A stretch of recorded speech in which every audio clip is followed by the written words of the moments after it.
India is reporting a record high 4,187 deaths in the past 24 hours.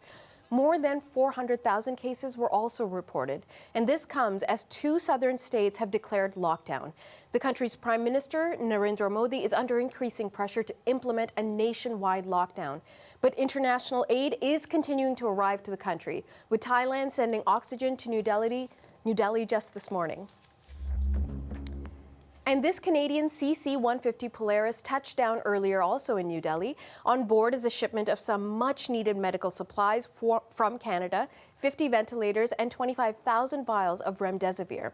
Now, that drug is used specifically to treat patients with severe COVID-19 symptoms, and the supplies will be used by frontline health workers battling India's latest wave of infections. For more on Canada's relief effort in India, I'm joined now by Dr. Madhukar Pai. He is a Canada Research Chair of Epidemiology and Global Health at McGill University. Dr. Pai, thank you so much for joining us, sir. Thank you. Dr. Pai, just this morning, I'm seeing images coming from journalists in India of that Canadian jet landing, all those supplies coming out. They've got the emojis of the Canadian flag and the Indian flag in solidarity. Has what Canada contributed so far, is that good enough? It's obviously great to see the Canadian folks on the ground. I was very happy to see the Canadian flag and the images. So I'm happy that the plane has touched down, but I would like to really be more strategic about it in terms of what exactly are we sending? Is that commensurate to the scale of the catastrophe that is unfolding in India? That's the kind of discussion we should be having. Several people have reached out to me, my wife, and others who've been doing media interviews to say, how can we help? So we would love to see some more thoughtful discussion on how we can channelize all of the Canadians who are willing to contribute, whether there could be a similar matching program from the Canadian government to increase the amount beyond the 10 million that we have announced so far. So just to remind folks at home, and some of them will be able to see it on the screen right now, we have sent 50 ventilators and 25,000 vials of remdesivir. Canada has also committed to $10 million in terms of aid to India. So you're saying we need to be more strategic. What then needs to be done? For example, 25,000 vials of remdesivir is 25,000 people. As you know, we have well over 1 million cases already happening in India. So I'm just wanting to know whether our contribution is at scale to what is actually happening on the ground. I realize that many other countries are stepping in as well. So I like to see this as a two-part issue. One is the immediate aid for a humanitarian crisis. And I think sending oxygen concentrators, ventilators, PPE, all of them will help. And that's exactly what a lot of people are doing. Even individuals are doing it. Private individuals are doing it. But I think we have a slightly longer term strategy that we need to think about. And that is, how do we get Indians vaccinated? And the even bigger, longer play would be, how do we get the entire South Asia vaccinated? Because as you know very well, Nepal is showing a catastrophic increase in the number of cases. So is Sri Lanka. Soon it will be Pakistan and Bangladesh. It's like the entire South Asian region is now desperately looking for vaccines. And it's not clear to me where and how that will happen unless the global community steps up. So do you think that means facilities need to be built in South Asia, that there needs to be more production of the vaccine? How do we tackle this? We're talking about billions of people concentrated within the subcontinent.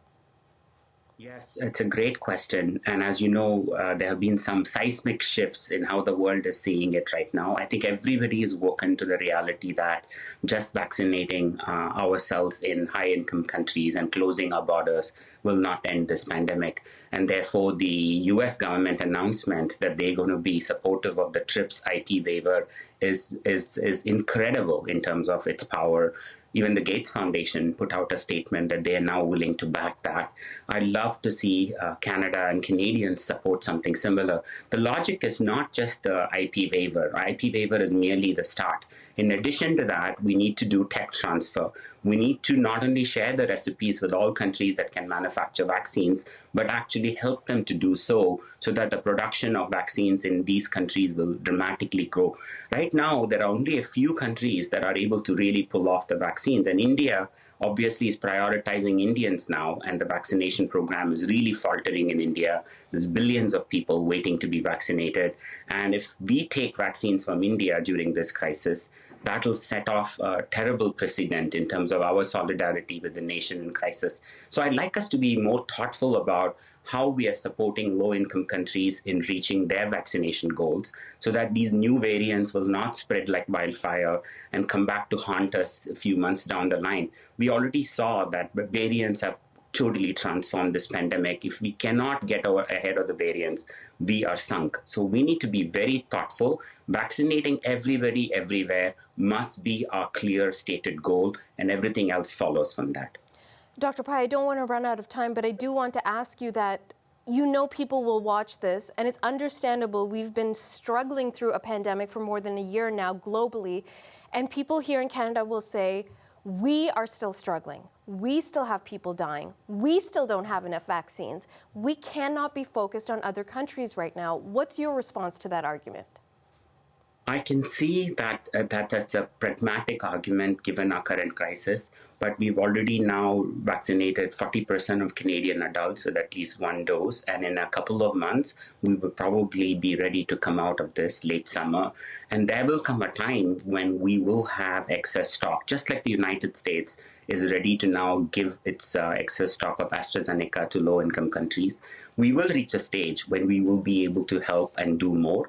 Until then, we can certainly contribute in financial terms. If we have rapid tests that are lying unused in our provinces, we can redirect them. We can certainly decline any future supplies of vaccines from India unless it's desperately needed here.